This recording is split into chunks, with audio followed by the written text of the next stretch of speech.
o tutuloy ko yung pag-i-spray ngayon kasi kahapon nga umuulan, ngayon hindi. So dito ako mag-umpisa sa pinakagilid, ito, gilid ng sapa, so maliit lang to. So yung malaki talaga andun sa pinakaunahan, andun yung pinakamalaki. So siguro nasa mga 3 araw kalahati bago ko matapos mag-spray. Sigurado mainit to sa ilalim ng maisan. So ito yung mga gagamitin ko pampatay ng damo, Ground Plus. Ito yung ginagamit namin dito. So dalawa yan sila, Paris tsaka ito. Iba-iba kasi yung pinapatay na damo nito. Ito yung hindi kaya nung Ground Plus, ito yung malaking yung hindi niya kaya nito. Yung hindi kaya nito kaya nitong Ground Plus. So may damo kasi na hindi kaya nitong isang gamot, kaya itong isa, kaya pares yan silang dalawa. So mag-uumpisa na ako.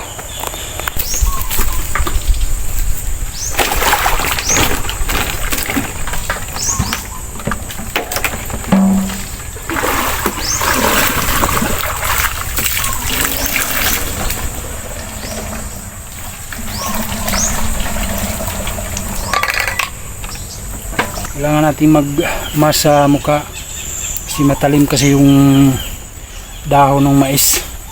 Sugat-sugat ka dyan.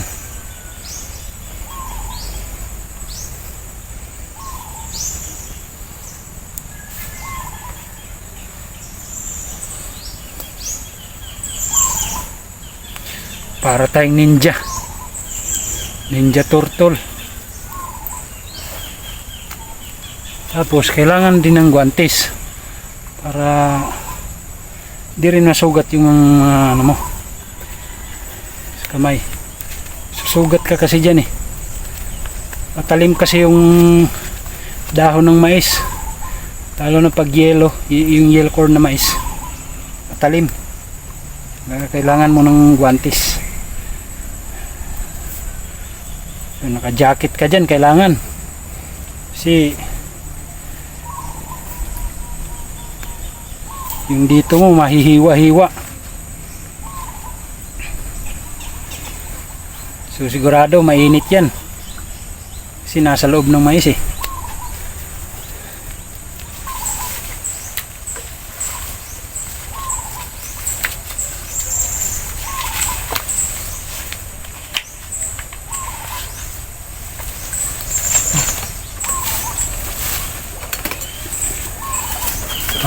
Simulan na natin mga idol. Good morning mga idol.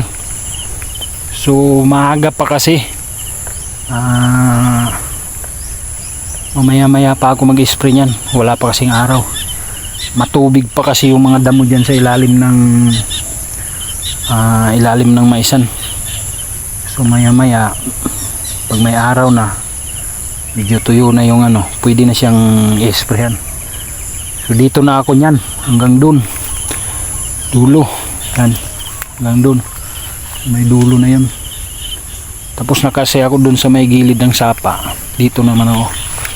So maligo muna ako ngayon sa sapa, dun sa ilog, pinakailog namin, yung river, yung hibong tatawagin.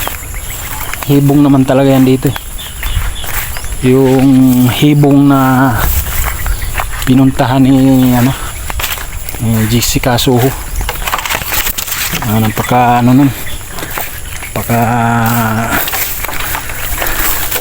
Pagkalinaw na tubig. Ewan ko lang ngayon kung malinaw siya. Baka may naligong kalabaw siguro dyan, kaya hindi malinaw. Pero maliligo pa rin tayo dahil wala na tayong tubig Wala nang tubig yung balon ko. Naubusan ng tubig. So dito tayo dadaan yan. Dito ayun, kikita niyo yun yung hibong. Yan. Ayan, madamo. Ito yung daanan, parang daanan ni Lalay. Yan, diretso tayo. Dito yung daanan ko papunta dun sa ilog, yung river, yung hibong, yung pinuntahan ni Jessica Soho. Yung pinaka-team lang niya ang pumunta dito. Ito yung hibong. Napakaganda dito maligo. Presko. Wala ka nang igib-igib, diretso ka lang ligo.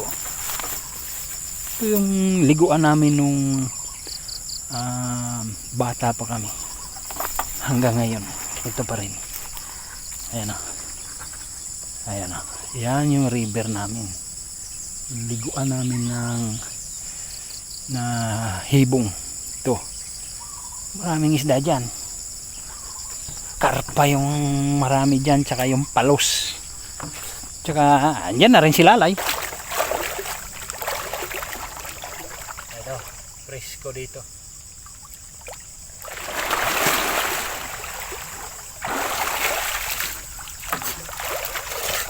Maraming karpa dyan. Minsan gabi sila nanguhuli. Bumaha dito hanggang dun yan, sa taas, lampas pa. Nag-overflow to pagka bumaha, sa bangbaha dito pagka hanggang dun yan sa taas. Nandun pa yan, lalim yan. Ayun, ay malayo yan, malayo. Tsaka dun pa sa baba, layo pa to hanggang dun sa baba. Dun yan. So maraming karpa dito. Tapos na ako naligo niyan. Sugat pa ako. Babaw lang to dito. Babaw. Dun sa gitna. Dun sa pagkagitna pa. Hanggang dito ko lang. Dibdib. Or hanggang liig. So mababaw. May mababaw pa niyan pagka tag-init. Hanggang hita na lang, saka tuhod. Dito ko may naliligo niyan. Tapos na ako. So mamaya mag-i-spray na ako niyan.